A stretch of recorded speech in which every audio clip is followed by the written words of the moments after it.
So you have spent extended time in three pretty starkly different kinds of church, like ways of doing church. And so I'm curious to hear at this point in your life, do you have any really strong convictions about how church should be done, what it should look like, allowing obviously for maybe nuance for people to kind of interpret things different ways, but personally, like in all your experience, like what do you feel is kind of the way church should be done? Yeah, I definitely have strong opinions. I also, I do believe. I think early on it was very easy for me to be the guy who was like, all right, we're doing this right, and not because we like stumbled upon this thing, but really there were other churches that we looked up to and had modeled it so beautifully for us when we were planting, and so.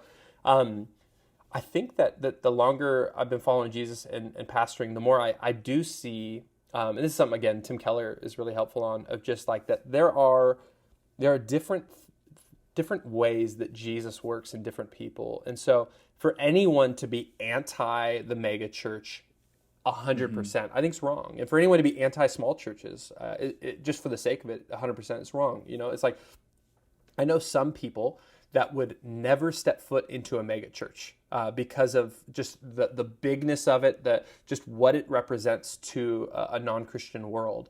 And yet I know that there's people who would never step foot into what we're doing at a public school in an auditorium. I mean, like people think it's a cult, so and there's people who actually will show up. They don't want to come to a smaller church like ours, where you're really going to get known. Like it's hard for you to show up on one of our Sundays and not meet someone, get invited to a lunch, something like that.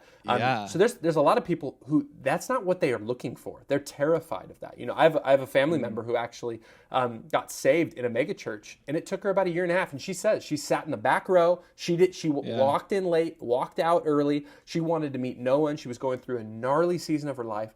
And it was the preaching through a pastor at a mega church that she came to know Jesus. And so she would have never gotten saved in a church like ours. She didn't want to meet people. Now she is a part of our church, and now her story is such a beautiful picture of the diversity of God's kingdom, that we need each other. We need big churches. We need small churches. We need churches of all types. And so with that caveat, I obviously have strong opinions of just the way that church should be viewed as a family primarily, not as a business, and just the way leaders should really be vetted relationally rather than giftings wise, and so there's about a million things I could get into if there were specific thoughts, but I definitely I love.